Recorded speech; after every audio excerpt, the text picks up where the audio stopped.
Hello and welcome to a new series of What If It Could Come Back. And today we're going to be covering Blake 7. This is the third time I've had to do this video because bloody YouTube keep blocking it. So forgive me for not having a lot of video clips in this. And let's get on with it. So back in 1978, Terry Nation created a series called Blake 7, which is a British classic. It's the Dirty Dozen in space. This is the mother of all shows from Firefly to Dark Matter.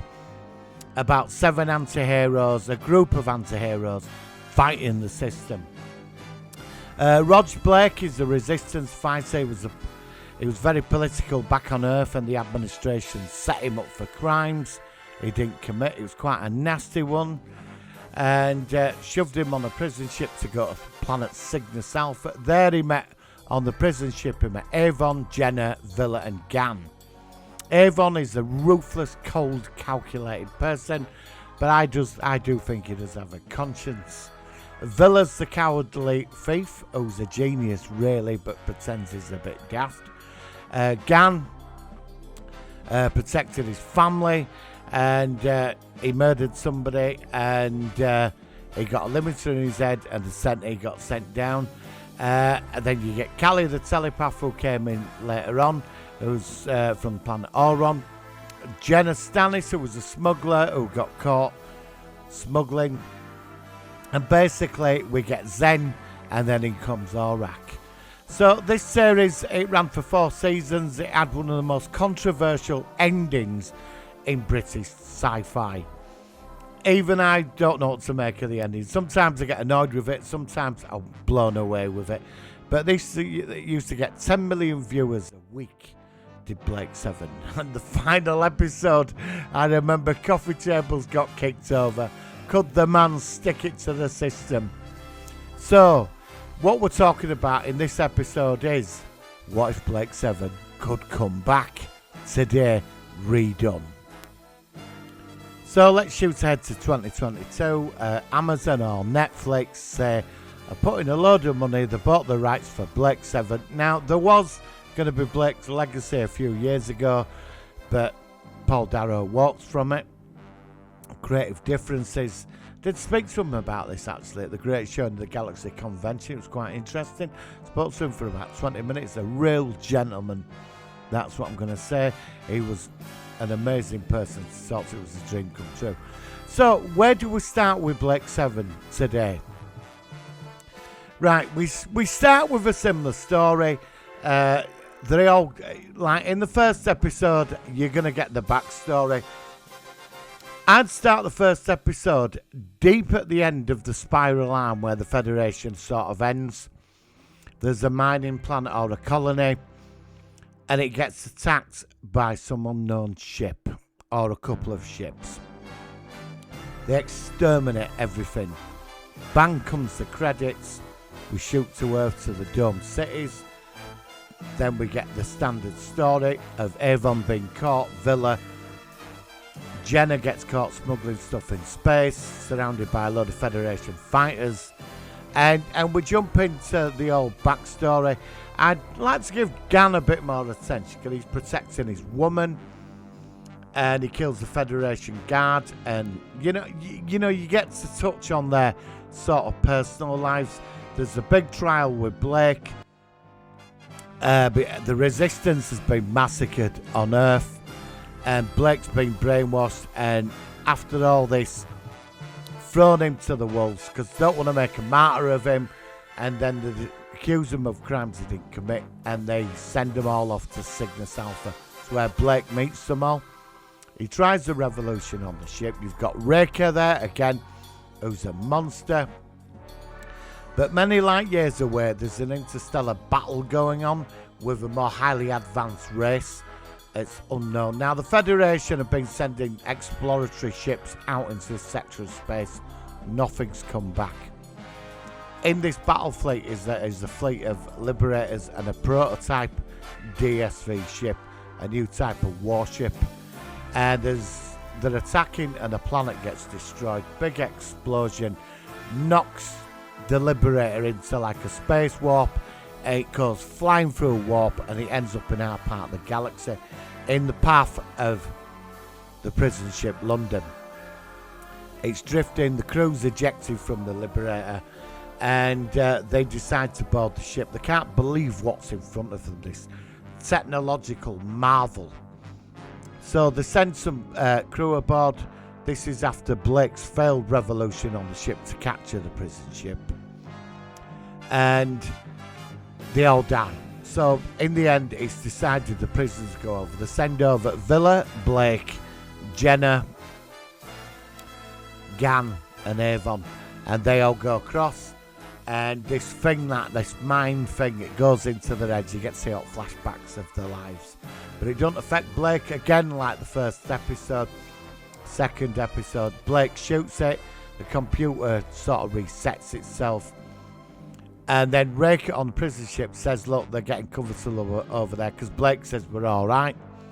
And there's loads like the other crew members are dead. Blake says to Jenna, can you fly this thing? She said it's centuries ahead of us. He says, can you fly it? And he goes down to shut the main hatch. Raker's there, that scene, but he's got a few troopers with him. They start shooting at Blake. The door shuts. But when the Liberator slowly moves, like sort of a quick warp jump when she presses buttons, the prison ship London gets destroyed. Blake's off. I wouldn't have Cygnus Alpha in this. I just won't go there. So we jump to episode 3. They're on the ship. Avon's a genius, starts arguing with Blake, but the ship suddenly starts turning on him, like oxygen's going off, malfunctions everywhere, and it's a whole hour of them trying to survive on this alien ship. But Avon gets into the system of it and reprograms it and sort of resets everything. But there's a core thing at the centre even he can't break. And this is its main core of Zen. That it's all like, because every time they give it a question, where do you come from? Wisdom must be earned. You know, when it said that, it's coming out with stuff like that. And Avon's incredibly suspicious. So they get like, I'd say 98% control. Liberator, they start learning it. They find stuff on board, weapons, technologies that are just haven't even been thought of. Teleportation. Blake says, look, we have a ship. We can hit back now. And they're all crew. There's a big debate, but they follow Blake. And they end up and they meet Callie. And then you get the crew. And then the first season, we get introduced to Travis. And of course, the sexy super babe herself, Servalan. The wonderful, beautiful, stunning commander of outer space. And so it's like we're introduced to that and the administration, the dome cities on Earth. Then again, there's a fleet, there's some Federation patrol ships somewhere on the border. You only see this for like 30 seconds. Something destroys them all, it just takes them all out. So meanwhile, wherever they are in the universe, they start hitting back. And then they come into a scientist called Ensor who's disappeared, and the Federation's in a panic. Ensor built Star 1. That's where I do with it. Also, Avon was his prodigy, and like Ensor was like a father figure to Avon until Avon used his talents in other places, and him and Ensor sort of fell out. But Avon gets this message from Ensor.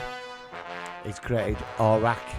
And Aurak is superior to Star 1. This is why Ensor created Aurak to be the counterpart to Star 1. Because Star 1's his creation. It controls the Federation. So I'd build it up where like there's scenes every week. They're running about. There's a lot of stuff going off. Things in people's past. I bring Travis and Sulin in as well, but they're like pirates, but they're also fighting the Federation. And I'd really go into the politics back on Earth with this. So when they're flying into deep space, Blake starts building like this cult up around him. Because there's movements across the galaxy that have had enough of being suppressed by the Terran Federation. And how they treat the people as well, it's going to be like, do you remember the episode in the 4th season where they're all on escalators just being shot? They're drugging their entire population like a pacification drug. I'd bring that in. And Star One's running it, with the president and all this. But Star One is the most closely guarded secret. Even Aurak can't scan it, it's protected. So I'd go like, by end of season 1, they've got Aurak. I'd go with that. But there's a bit of there could be a trap where they're surrounded by Federation ships. In season 2, they survive the plot, and it's the whole thing is getting to Star One to destroy it. I'd really focus on this cult of character of Blake, and like how Avon sort of, well, he don't despise him, but there's this thing between them, and I'd start building season 2 to Star One, but something's been attacking planets near Star One, and it's a system. They want their ship back, plus they also, with the exploration things that have gone over the years, they know quite a lot about the Federation and how malevolent they are. So who's the bigger malevolent thing? So, like, well, all this is going on, Blake and Avon, especially Avon, notices things with Zen, communications going out, like, they have some form, even though Avon's sort of freed Zen, and Aurak keeps telling them something's coming, but he can't work out what it is. He can only predict so far, but he said something's coming, and he says, do not trust Zen. So that's the end of 1 episode, and Blake's aware, but Avon is really suspicious. So when they're like moving along, we're going to sort of go to